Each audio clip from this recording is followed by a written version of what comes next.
que nos llevaban a disminución o disminución de la contractilidad del ventrículo izquierdo. Estábamos justo en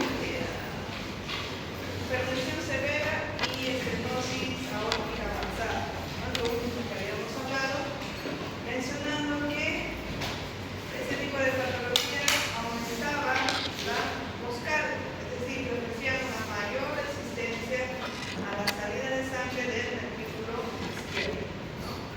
¿Y esto a qué iba a llevar? ¿No? A que si esto se prolongaba en el tiempo, iba a mantener una presión elevada.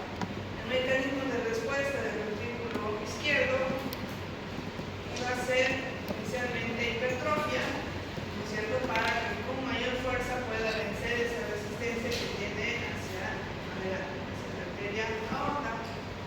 Pero luego iba a venir el agotamiento, ¿no?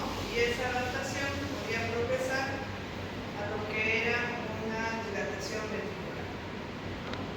Y entonces, en ese caso, entrábamos a una disfunción sistólica, ¿cierto?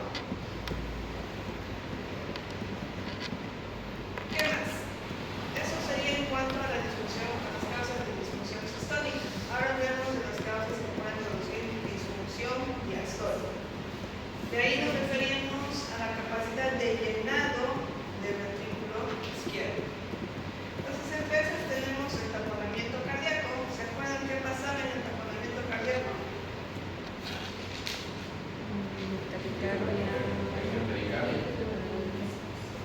Ya había líquido en el pericardio, ¿no es cierto?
ventrículo izquierdo y por eso tenemos la disfunción diastólica.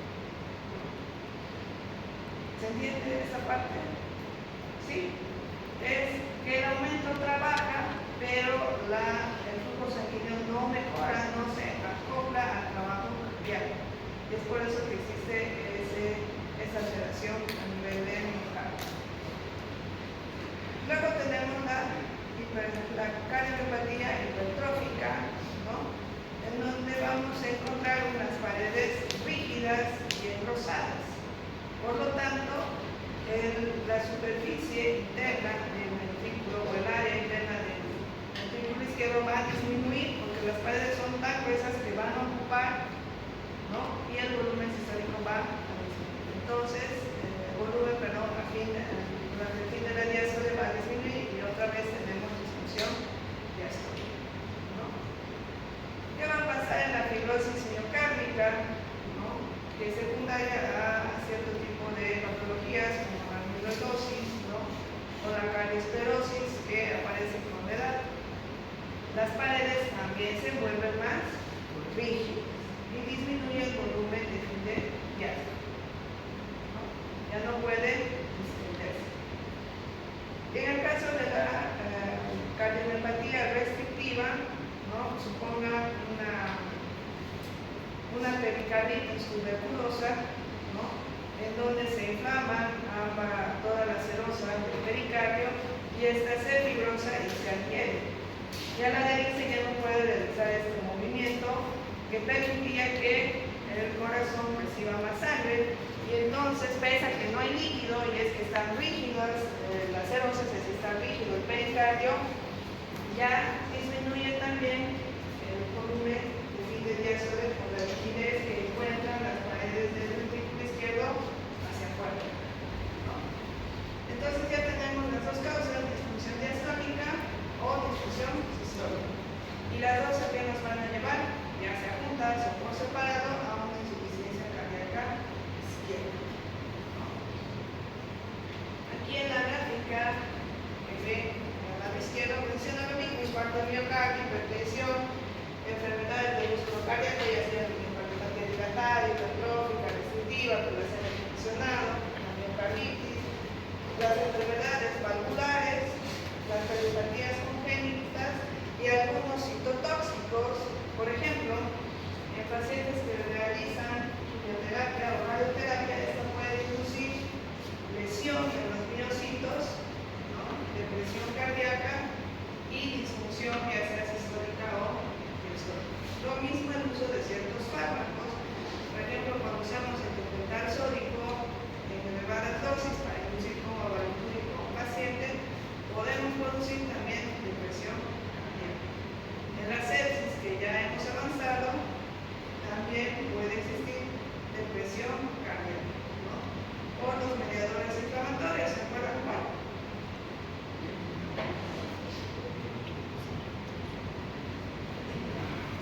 La interleucina 1 y el factor de necrosis humoral. ¿Se entiende? ¿Estamos bien? Entonces ahora vamos a recordar la ley de Frank-Starr. ¿Qué decía la ley de Frank-Starr? Mayor fuerza de intención, mayor fuerza de contracción. ¿Sí?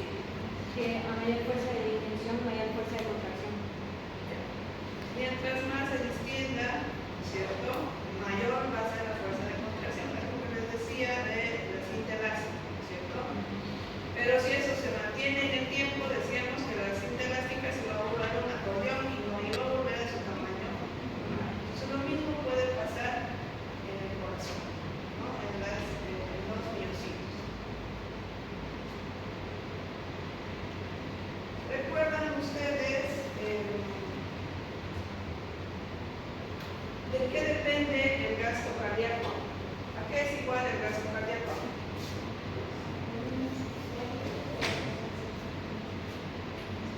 ¿Qué es igual al gasto cardíaco?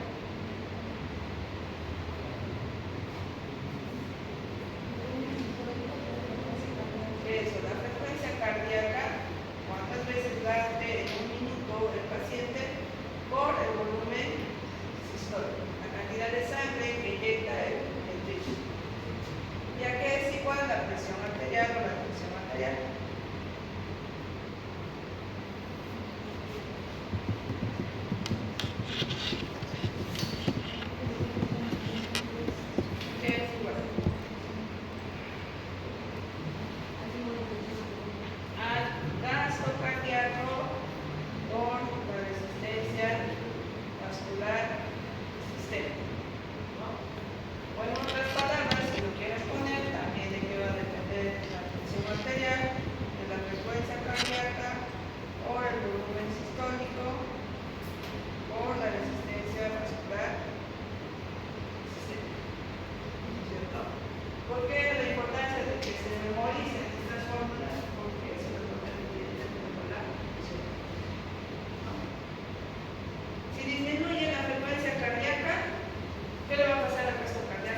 y es lo que hablamos en shock. Disminuye el volumen sistólico, baja el gasto cardíaco y el paciente entra en estado de shock. Si baja el gasto cardíaco, ¿qué le pasa a la presión arterial? Baja también. Y si disminuye la resistencia vascular sistémica, la tensión arterial también va a bajar, ¿no? Y si aumenta la resistencia vascular sistémica por vasoconstricción, ¿qué le va a pasar a la tensión arterial? Va a aumentar. Entonces, con esos conceptos no se tienen que olvidar. Entonces, ¿qué pasa cuando entramos en disminución miocárdica? ¿No? Sobre todo en disminución ventricular izquierda. ¿Qué es lo que hace el organismo para hacer frente a esta ruptura de la homeostasis? Tienen que buscar mecanismos adaptativos. ¿Cuáles son esos mecanismos adaptativos de nuestro organismo frente a la disminución miocárdica? Uno, la hormona antidiurética. ¿Cuál es la acción de la hormona antidiurética? Es la reabsorción de agua, va hacia los receptores de ADH más aposporinas en el tubo colector y empieza a reabsorber agua. ¿Cierto? ¿Por qué se activa la hormona antidiurética? Porque si hemos dicho que el paciente entra en disfunción, no puede eliminar todo el volumen sistólico y eso lleva a hipoperfusión y a disminución de la tensión arterial. Entonces, se sensa en los vasoreceptores, ¿no?, la disminución de la tensión arterial. Y esto inmediatamente es recibido por ¿quién? ¿Quién es el encargado de producir hormona antidiurética?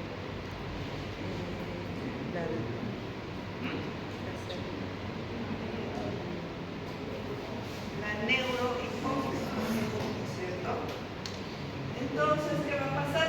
Se va a empezar a liberar hormona antidiurética, ¿no? Va a ir a los receptores que mencionábamos y va a producir la retención de agua. ¿Por qué? ¿Qué va a decir? ¿Cuál es la idea del cerebro, en este caso de la neurohipófisis? Si yo retengo agua, aumento el volumen circulante efectivo y aumento la presión arterial. Entonces, eso es lo que está buscando y empieza a retener agua, ¿no? Pero eso sería en condiciones fisiológicas, buscando la adaptación. Pero si nuestro paciente está en disfunción miocárdica izquierda y esto se perpetúa en el tiempo, esta adaptación ya es una mala adaptación, es una mala respuesta. ¿Por qué? Porque ahora el paciente está reteniendo más agua y ¿qué está aumentando? ¿Qué le está aumentando al corazón? ¿La precarga o la poscarga?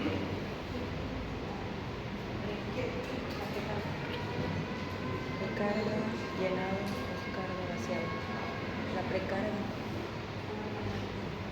La precarga, La precarga. Recuerden que la precarga es el volumen que llega y la poscarga es la resistencia que le ofrece la arteria aorta a las salidas de la sangre del ventrículo izquierdo, lo mismo la arteria pulmonar del ventrículo derecho, ¿no? Entonces, ¿qué está haciendo? Está aumentando la precarga del corazón y si el corazón ya de por sí tiene una disfunción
glomerulares. ¿Qué pasó?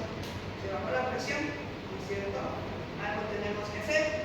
¿Quién está cerca al glomérulo, cerca a la arteria frente? Las células yuxtaglomerulares. ¿Qué van a hacer las células yuxtaglomerulares? Van a producir renina, ¿no es cierto? La renina va a pasar todo este trayecto, ¿no?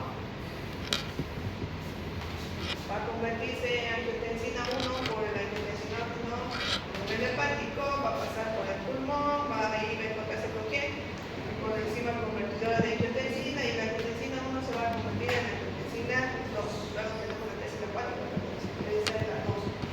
Y la 2 es un potente vasoconstrictor, ¿cierto?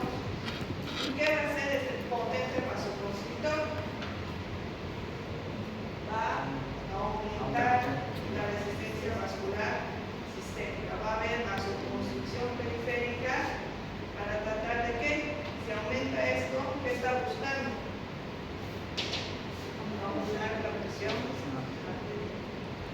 Pero es un paciente con insuficiencia cardíaca, ya tiene disfunción ventricular izquierda y no está pudiendo llevar flujo sanguíneo adecuado a los tejidos. Y ahora más que la angiotensina 2 produce vasoconstricción, ¿qué va a exacerbar?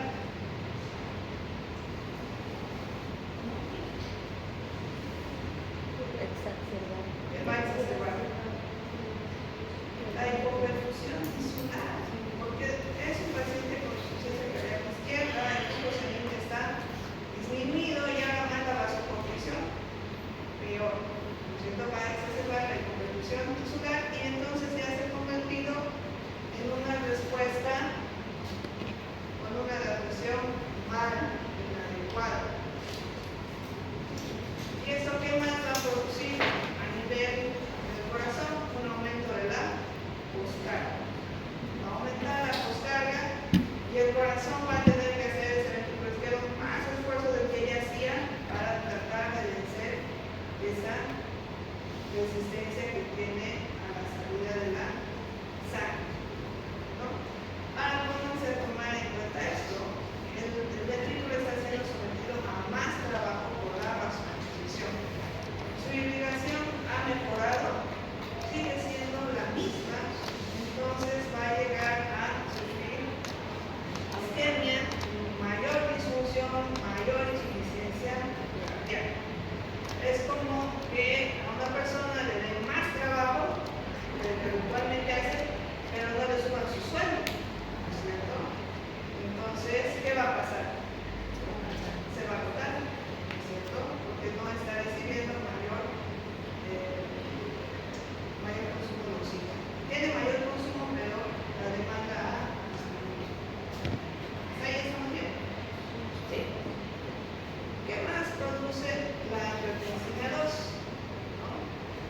Esto es lo que hemos mencionado a nivel de los vasos sanguíneos, pero también tiene efecto en el corazón. Y la angiotensina 2 es un importante remodelador cardíaco. ¿Por qué? Porque activa el factor de crecimiento transformante beta, que es el que se encarga de activar ¿quiénes? A los fibroblastos, ¿no? ¿Y qué trata de hacer con los fibroblastos? Sintetizar colágeno, ¿no es cierto? E inducir la hipertrofia, hacer ese músculo del ventrículo izquierdo más fuerte para que se contraiga de manera más enérgica. Pero eso es al principio, porque ya después también termina siendo una mala respuesta adaptativa, ¿no? Y la remodelación ya resulta siendo adversa para ese ventrículo hipertrófico. ¿Qué más hace la angiotensina 2? Puede actuar o bien actúa a nivel de la glándula adrenal, estimulando que la liberación de aldosterona. ¿Y qué va a hacer la aldosterona? El riñón va a promover ¿qué? Mayor cantidad Es de la absorción de sodio. Y al absorber sodio, ¿quién más se va a venir con el sodio?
pienso por la mayor demanda del corazón, mayor trabajo, tanto llenado.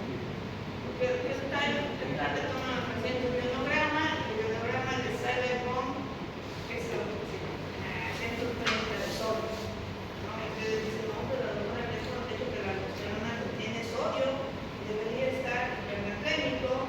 ¿Por qué no está hipernatrémico? Porque no suficiente cantidad. ¿Qué tal si el sodio se elimina más de lo normal? Por eso. Exacto, porque la hormona antidiurética está reteniendo agua. Y lo que están viendo ustedes es una hiponatremia dilucional. De ahí que tienen que medir la osmolaridad plasmática para ver si esa hiponatremia es real. Y funciona bien. Es un paciente con insuficiencia cardíaca congestiva, lleno de líquido, y ese líquido está diluyendo en sodio. ¿No? Pero ¿qué pasa si ahora le tomo a mi paciente, ¿no?, con insuficiencia cardíaca congestiva, y ahora el sodio me sale de 149, 150?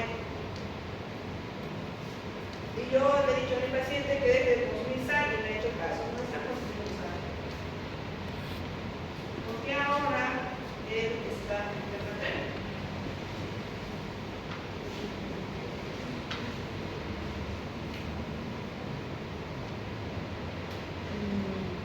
Porque Exacto, exacto. suficiente las de.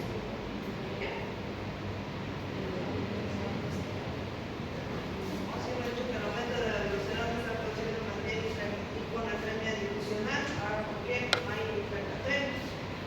¿A qué va asociada la hipernatremia?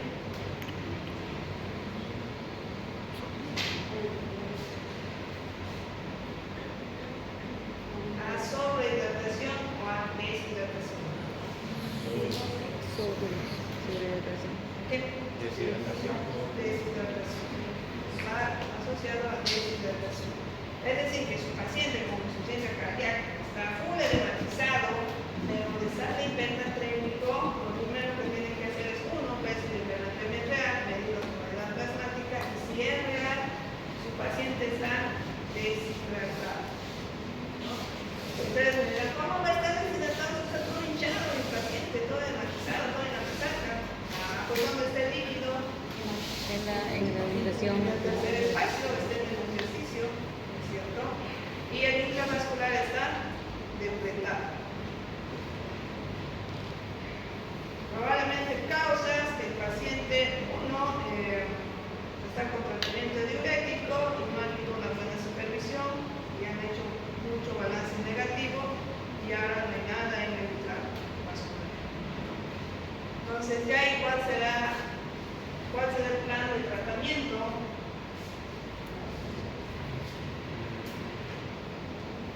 Hidratación. ¿No hidrato al paciente? No. ¿Por qué no? ¿Por qué no? ¿Por qué no me hidrato? Sería que sí, doctora, pero esta vez con un buen cuidado. Eso, debemos hidratarlo con cuidado. El paciente está deshidratado, ¿no? Tengo dos opciones: corregir la bulimia lentamente, ¿no? Y mientras, y al mismo tiempo, ¿qué hacer? Hacer que el líquido que está en el intestino vuelva al intravascular, ¿cierto? Vuelva al intravascular y mejore la bulimia, y después pueda volver a usar los diuréticos para que existan diuresis, ¿cierto? Entonces, ¿se da líquido a los pacientes con insuficiencia cardíaca? Sí, se da líquido, porque ellos también pueden estar deshidratados. Pero hay que utilizar bien la administración del líquido, ¿no? Y yo he visto muchos pacientes full deshidratados cardíacos que no les quieren pasar líquido. Pero doctor, su paciente está choqueado. ¿Por qué no le han pasado líquido? Está hipernatrémico. Pero si es insuficiencia cardíaca, si me paso más líquido, voy a aumentar su recarga y voy a llevar una disfunción. Si su paciente está congestivo, ¿no?, y tiene bastante volumen en el intravascular, sí, pero este no es el caso. El paciente está deshidratado, es insuficiente cardíaco, pero está deshidratado. Entonces sí tengo a veces que corregir el volumen, pero debo fijarme bien si corresponde o no. Ya les he dicho que la terapia es individual.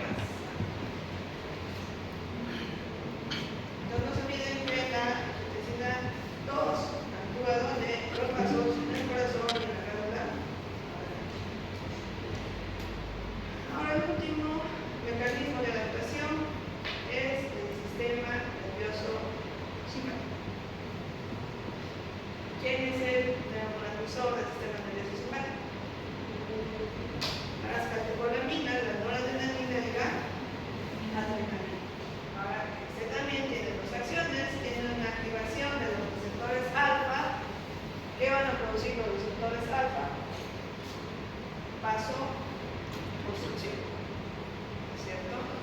Van a aumentar la resistencia vascular sistémica y por ende la tensión arterial. Pero ya sabemos que esto inicialmente es bueno, pero si se prolonga va a aumentar la poscarga del paciente. Y comprender esta parte es muy importante. ¿Por qué? El paciente estaba con insuficiencia cardíaca y está entrando a shock cardíaco, ¿no? Está a un paso, ¿no? Ya hay hipertensión, ya hay shock. Entonces, ¿qué pasa? Empieza a hipotensar el paciente con insuficiencia cardíaca. ¿Y qué es lo primero que le dan? Noradrenalina. Y al darle noradrenalina al paciente, ven que no mejora, ¿no? Sube la presión arterial, pero sigue igual de descompensado o peor. ¿No? ¿Qué está pasando?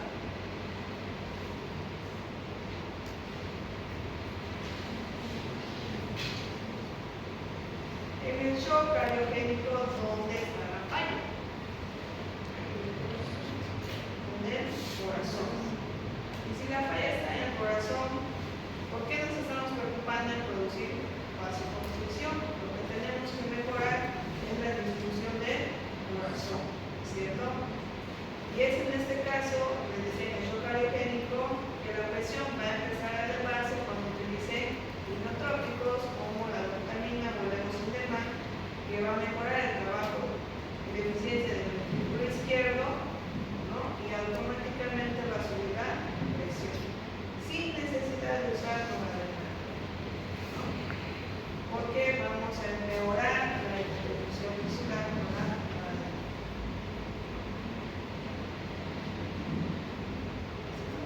¿Se entiende? Esa es la aplicación, estamos viendo ahorita la aplicación de la fisiopatología. Si ustedes no entienden la fisiopatología, no van a hacer el tratamiento adecuado en el paciente, ¿no? Tienen que saber dónde quieren que actúe el medicamento que están administrando. Luego, las catecolaminas van a actuar a nivel de los receptores beta, ¿no? Y los receptores beta, ¿dónde están? En el corazón, ¿no? ¿Y qué van a producir en el corazón?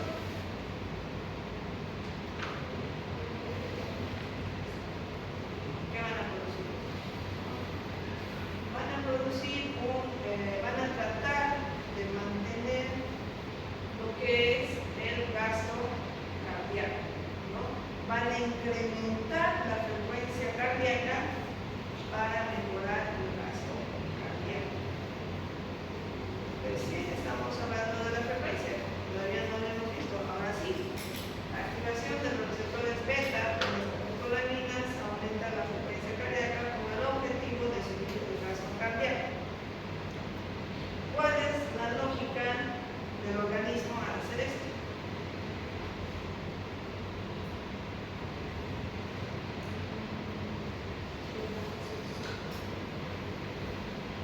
¿Qué?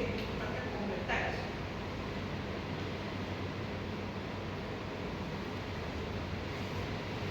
Llevar más oxígeno, ¿no?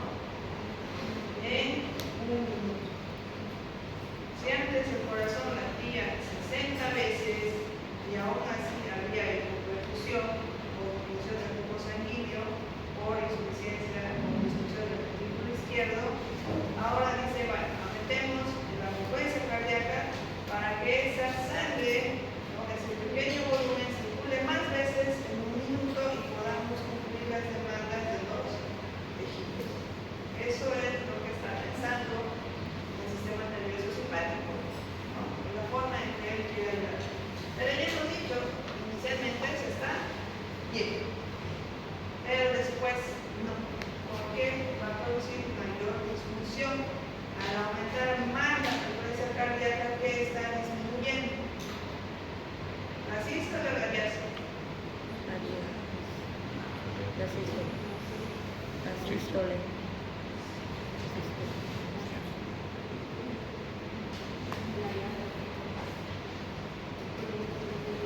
Está disminuyendo el tiempo diastólico y recuerden que la diástole quienes se llenan de sangre, las coronarias, ¿cierto?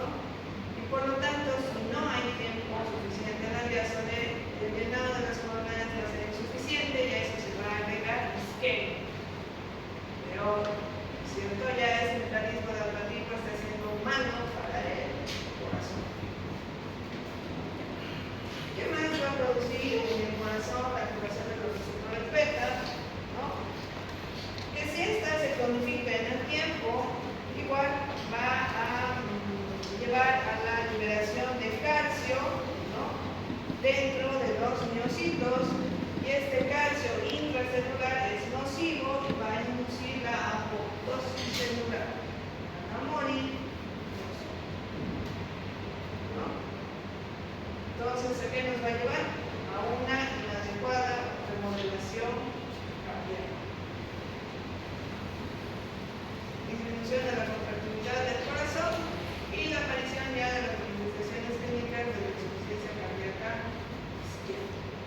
cardíaco, ¿cierto?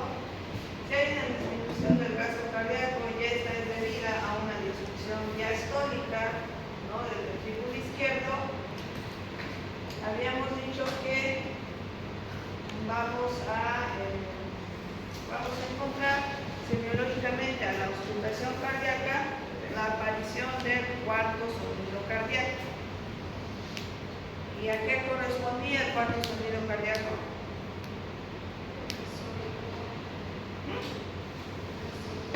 Es la contracción auricular, ¿no? ¿Y por qué ahora aparece esta contracción auricular emétrica? Porque si hay una disfunción ventricular izquierda, la sangre está volviendo hacia la aurícula, ¿no es cierto?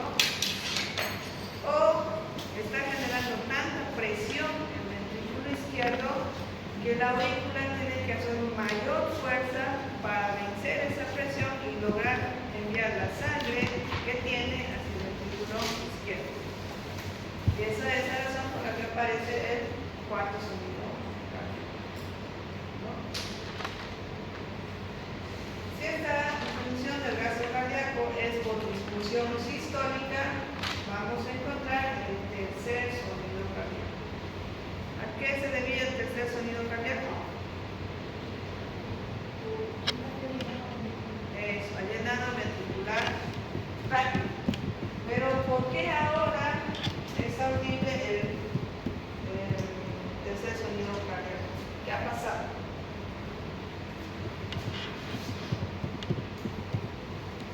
Normalmente hemos dicho que la sangre viaja en un flujo laminar, ¿no es cierto? Si este es un vaso, siempre viaja.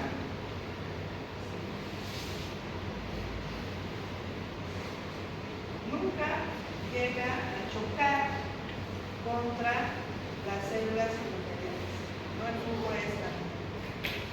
Pero como este ventrículo, ¿no es cierto?, tiene una disfunción, que habíamos dicho, sistólica, no puede contraerse con fuerza. Y existe aquí una mayor presión, ¿no es cierto? Y habíamos dicho que la aurícula izquierda va a contraerse más fuerte, ¿no es cierto?, para tratar de vencer esa diferencial de presión. Entonces, ¿cómo va a ir el flujo? El flujo ya no va a ser laminar. Va a haber una rémora sanguínea de aquí a aquí, ¿no? Y ese llenado ventricular rápido va a tener mayor fuerza en su sonido por el flujo turbulento de la sangre, y esa es la razón por la que vamos a tener el tercer sonido cardíaco. Entonces, si encontramos el ritmo, ¿ese es el ritmo? El ritmo del galope, hay S1, S2, S3, S4, ya sabemos cómo está ese corazón, ¿no? Con disfunción sistólica, probablemente diastólica. ¿Se entiende? Sí.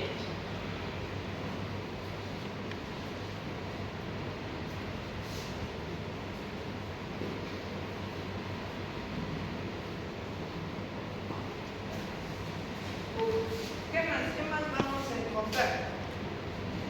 Si el ventrículo izquierdo está dilatado, ¿no?, vamos a encontrar un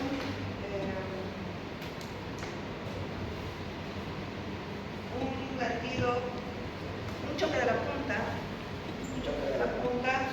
difuso, ¿no es cierto? Si es secundario a una cardiopatía, habíamos dicho que se va a desplazar el choque de la punta más hacia la parte lateral, ¿no es cierto?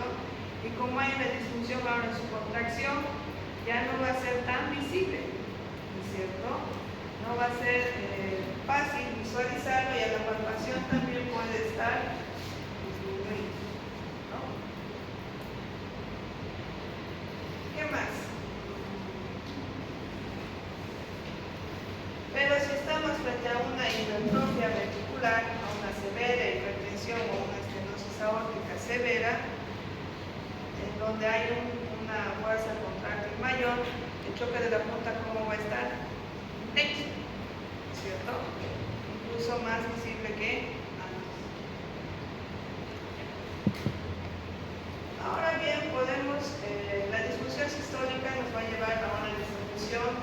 flujo arterial.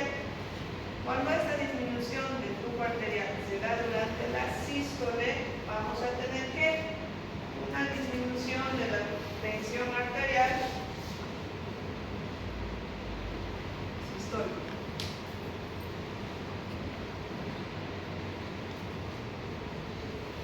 ¿Recuerdan que es igual a la presión del pulso? ¿Cuál es su otro nombre? Cirugía. Yo que le decía hoy, nos va a mercar, sus alumnos se fueran bien en cirugía.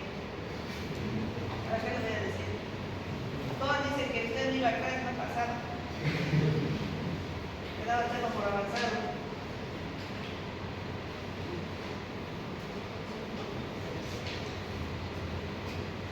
La presión del pulso es igual a la tensión arterial diferencial, que es igual a la tensión arterial diferencial.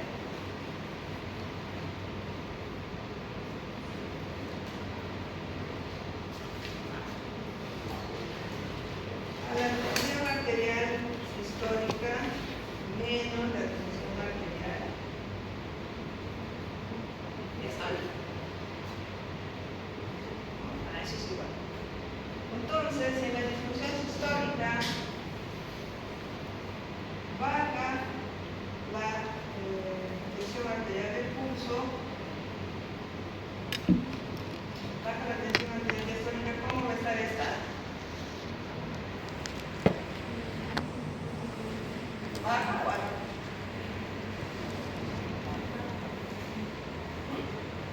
Baja.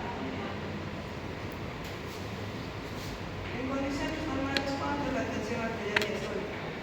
¿Cuánto es la tensión arterial normal? Digamos que 100. Y la diastólica, digamos que 60. Oiga, si quiere, 60. Entonces, ¿cuánto es la presión arterial diferencial de la presión del pulso? Es 40. Pero ahora baja esta y baja a 70. Esta se mantiene en 60. ¿Cuánto va a estar la diferencia? Eso es lo que se llama presión arterial pinzada. Ustedes toman la presión a su paciente y le sale 70, 60. La presión está pinzada. La tensión arterial diferencial está disminuida. ¿Y dónde vamos a encontrar entonces? En insuficiencia cardíaca con disfunción sistólica. Pero si la presión arterial aumenta en la diástole,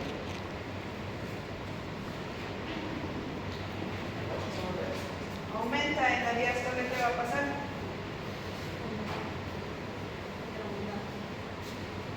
¿Qué va a pasar aquí? ¿Seguros? A ver, le ponemos 100. Ya está, le ponemos 80. Va a disminuir, ¿no es cierto? Y nos va a salir de nuevo una presión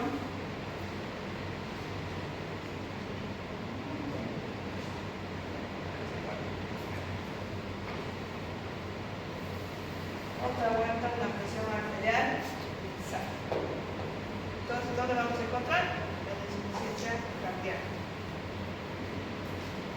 No es nomás tomar la presión, decir, sí, está 70-60. ¿Qué significa ese 70-60? ¿No? Tienen que pensar quién está disminuyendo la tensión arterial diferencial. ¿No? ¿Quién está provocando que la presión arterial se pince? ¿No? Es la insuficiencia cardíaca por disfunción sistólica. Ahora veamos qué nos va a llevar a que aumente la tensión arterial durante la diástole. ¿Puedo ver explicar por favor? Habíamos dicho que la tensión arterial diferencial es igual a la tensión arterial sistólica menos la diastólica. Normalmente es de 40, tiene un rango. 40. Ya habíamos dicho que cuando hay disfunción sistólica del ventrículo izquierdo, lo que se va a afectar es la tensión arterial sistólica porque va a empezar a bajar. Y al bajar la tensión arterial sistólica va a hacer que la tensión arterial diferencial con la presión del pulso baje más de lo normal, ¿no? Y recuerden que ¿en qué ayuda la presión del pulso? ¿Qué ayuda? La presión del pulso adecuada es la que envía la onda y permite que llegue a todos los tejidos. Si esta baja, la onda es pequeña, va a tardar más y va a exacerbar la hipoperfusión, ¿no? Y cuando la disfunción ventricular produce un aumento de la tensión arterial diastólica, igual va a bajar la presión del pulso, ¿no? Y va a haber un pinzamiento de la presión. Entonces ustedes se tendrán que fijar aquí cuál es la mano, la sistólica, porque está baja. Aquí cuál es la mano, la diastólica, porque está muy cerca la sistólica, que todavía está entre valores normales. Entonces ahí ustedes dirán, existe un pinzamiento de la presión arterial, y eso que infiere una disminución de la presión del pulso, ¿no? Y empeoramiento de la hipoperfusión. Ese corazón está muy mal y tienen que mejorar la disfunción para que la presión vuelva a sus valores normales y mejore la presión del pulso.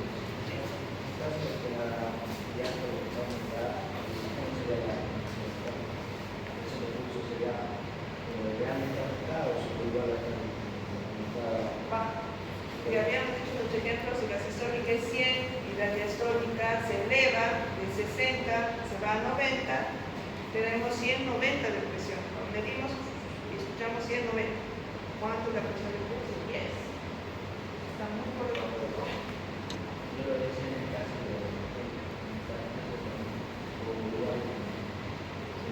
Pero está matando la presión del pulso. Está matando, por eso está produciendo la disminución de la presión del pulso. Ten en cuenta que la sistólica está normal, ¿no? Ya. ¿Qué más? Habíamos dicho que se disminuye la presión cardíaca, el gasto cardíaco, había una disminución de la presión de perfusión en los tejidos, ¿cierto? Y si había una disminución de la perfusión de los tejidos, que pasaba con los órganos diana, sufrían, y antes de sufrir los órganos diana, el cerebro, los riñones, el corazón, ¿qué hace el organismo?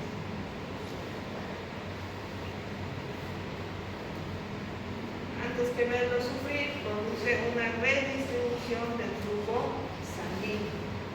Es decir, que a las partes más distales les va a disminuir el flujo produciendo vasoconstricción para que llegue al corazón, al riñón y al cerebro.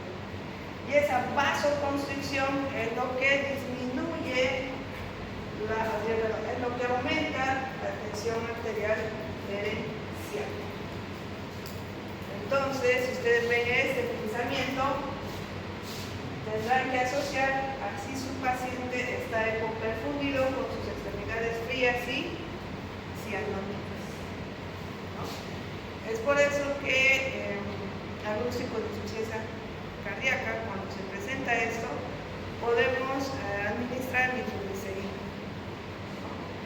En estados, por ejemplo, en un estado de shock cardiogénico, ustedes dirían nitroglicerina, pero ¿por qué, doctora, si está choqueado?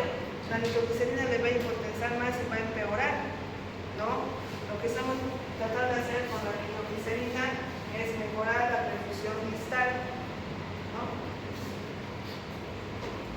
Sin que afecte a los órganos diana, porque eso ya es otra parte del tratamiento, ¿no? Entonces se puede llegar a utilizar en ciertos estadios de la insuficiencia cardíaca por esta razón, ¿no?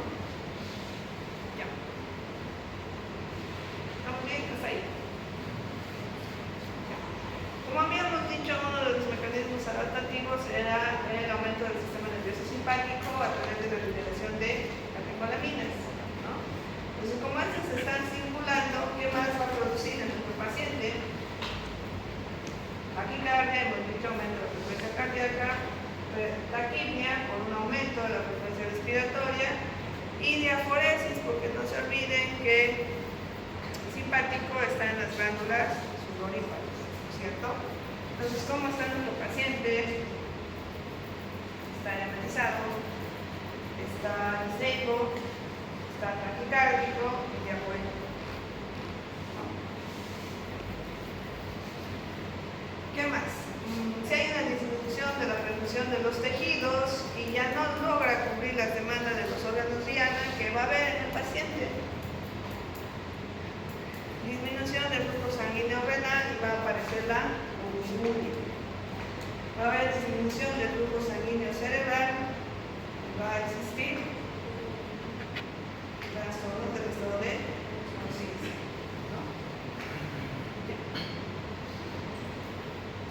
¿Qué otras causas? ¿Qué otras causas van a producir? ¿Qué otras causas van a producir taquicardia?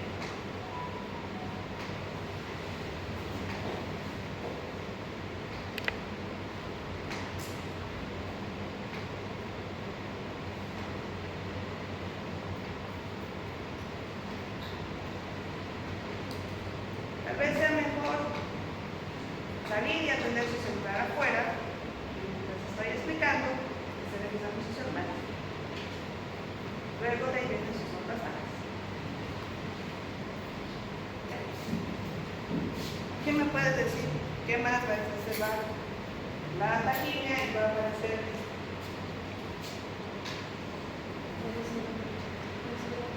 No tendría que decir.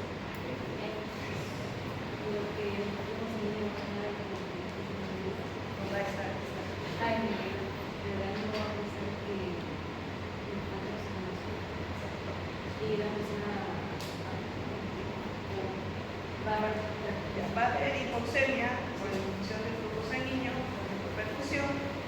Esa información va a ser captada por los inmunoreceptores, ¿no es cierto? Y el centro respiratorio va a decir, para el oxígeno, aumentemos la frecuencia respiratoria para que el poco oxígeno que hay circule más veces por el organismo, ¿no es cierto? Muy bien. Y eso va a exacerbar más la taquimia y va a llevarle al paciente a que esté silencio. Muy bien. Ahora, ¿qué pasa? ¿No?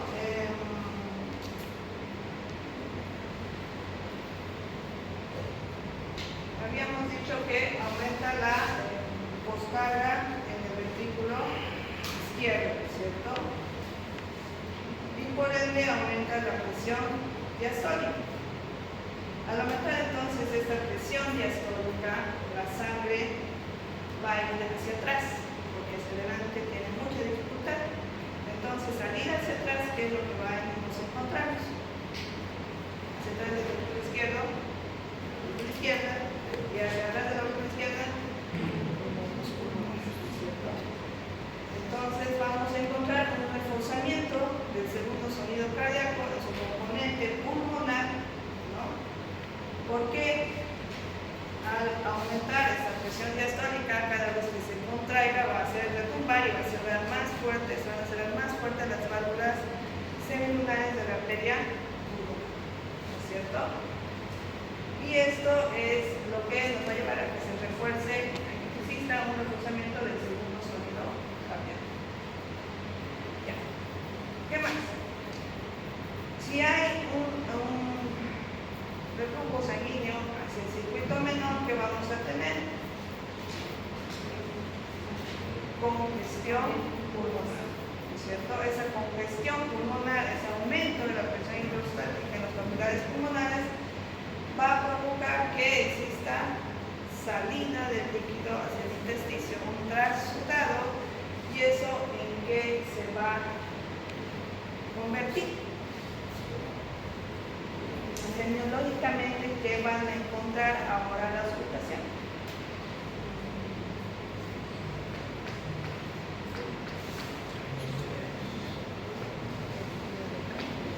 ¿Qué?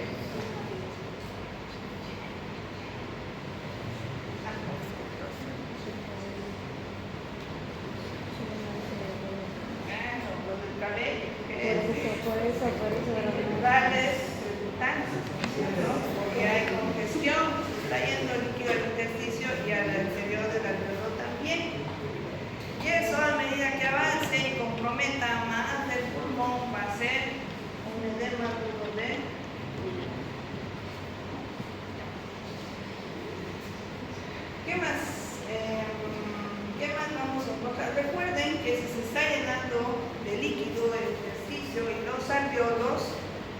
llegan se están quedando libres la vía de conducción, que son los bronquiolos, ¿no es cierto? Pero, ¿qué va a pasar? Cada vez que exista más líquido, todo el bronquiolo que estaba aquí, garito, finito, todo el intestino se empieza a edematizar, va a empezar a hacer una compresión externa sobre los bronquios. ¿Qué vamos a escuchar a la auscultación?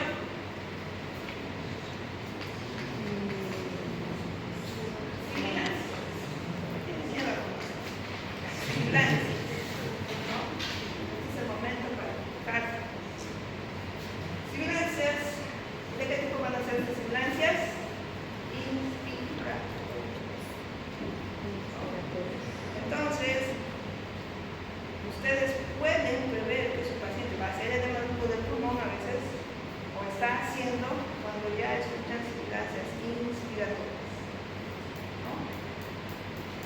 Porque ya está viendo esto que hemos mencionado.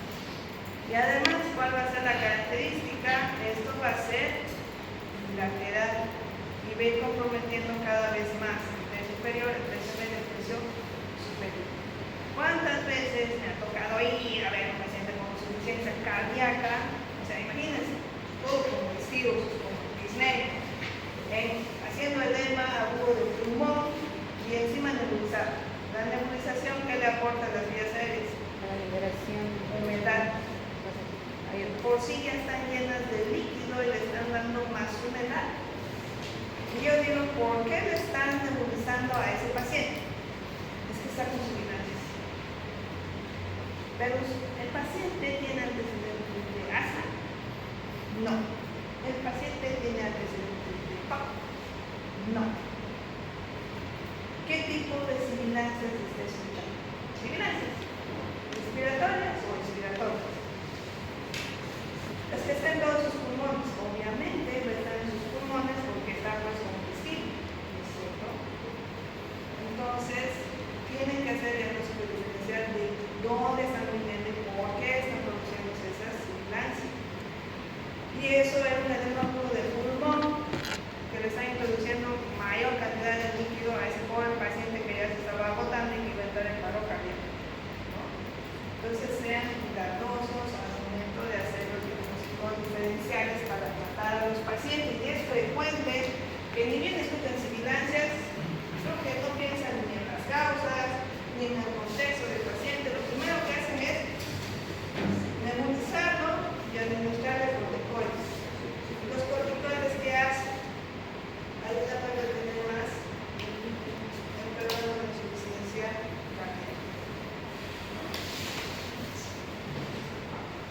Por eso me interesa que atiendan las clases. Sé que están cansados de tener algunas clases antes, pero si eso no lo aprenden ahora, puede ser que después no se los digan, ¿no? Y si por lo menos ahora lo recuerdan, cuando se los vuelvan a decir, ya van a reafirmar esos conocimientos y se les van a quedar grabados, ¿no? Y no van a tener que estar viendo lo que hacen con sus pacientes cuando regresen.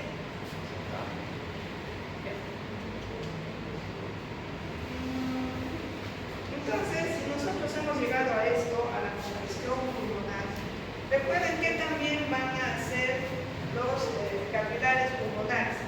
Al encontrarse esos alveolos llenos de líquido, ese intersticio lleno de líquido, que se traduce en mala ventilación, ¿qué va a hacer la circulación pulmonar? Va a aumentar la presión en los capilares, porque va a decir, ¿por qué no está llegando oxígeno? ¿Por qué no hay una buena hematosis? ¿No? Mejoraremos la perfusión. Lleguemos a más alveolos para ver de cuáles podemos intercambiar el oxígeno y el CO2. Es lo que les decía, si quieren regar todo el patio, ¿no? A la misma presión no van a poder, pero si presionan la manguera va a haber mayor presión y van a llegar a más lugares y van a terminar más rápido. Entonces lo mismo empieza en la circulación pulmonar y aumenta la presión, ¿no? Y ahora todo esto que era del ventrículo izquierdo va a repercutir sobre quién, si ya se afectado el circuito menor. ¿Quién está hacia atrás? ¿Quién está atrás?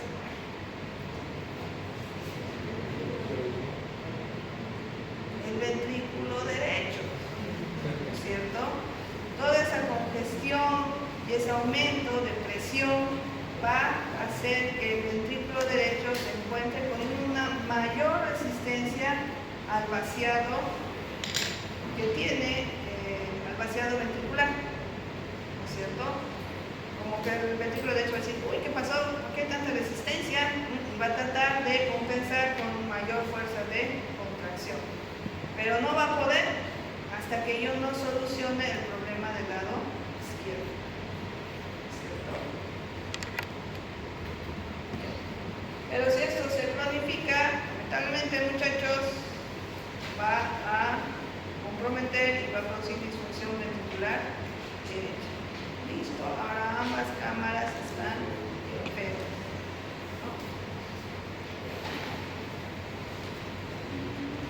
Y ahí luego ya vamos a ver todas las sintomatologías de la insuficiencia cardíaca. ¿Sí? ¿Estamos bien? Sí. Una diapositiva más para poder hacer el ejercicio. ¿Qué más vamos a encontrar? A los rayos X de la insuficiencia cardíaca izquierda.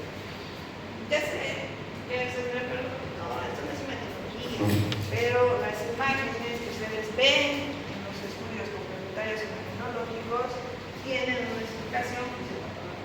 Si no, no la tenían. ¿Qué es lo que podemos ver en la silueta cardíaca, en una rayos X de tórax, ¿no? Si hay disfunción sistólica o diastólica y es secundaria a una cardiomegalia, entonces vamos a ver la silueta cardíaca aumentada de tamaño. Y ahí ustedes, como lo saben, uno, a simple vista; dos, calculando el índice cardiotórax. Eso ya lo viste en imagenología. Sí, ¿no es cierto? ¿Cuánto es lo normal? Menos de 0,5. Arriba de 0,5 ya son diferentes grados de. ¿En qué más me va a ayudar ver o pedir un rayo X a un paciente con insuficiencia cardíaca? Voy a ver la cefalización vascular, ¿no? O la redistribución vascular, que va a ser cefálica, es decir, que vamos a ver un reforzamiento vascular en el tercio medio y en el tercio superior. El tercio medio, aquí tiene por ejemplo el tercio medio, no se ve tanto ya en el superior, ¿no? Pero hay esa redistribución. ¿Qué más vamos a observar? Vamos a observar, lo más importante, las líneas de Kelvin, ¿no? ¿Qué son las líneas de Kelvin? Se produce a consecuencia de que el fluido, el traslado que se está dando, va a ir hacia los septos internodulares, ¿no? Esto es una radiografía normal y estos son las líneas de Kelvin. Son líneas finas, ¿no? Que deberían dar una imagen casi de opacidad, pero son bien lineales. Entonces eso es fluido que está yendo a nivel internodular, ¿no? ¿Qué más pueden ver? Opacidades, ¿no? O acumulación de líquido en las cisuras, lo que antes decían cisuritis, que no existe, es simplemente el acúmulo de líquido dentro de las cisuras, ¿no? Y las opacidades que van a ver blanquecinas en el pulmón, que en imagenología les van a enseñar a diferenciar de lo que es una neumonía a lo que es una congestión pulmonar, ¿no? Y va a existir también broncograma aéreo, ¿no? Este broncograma aéreo, donde lo vamos a ver sobre todo en la parte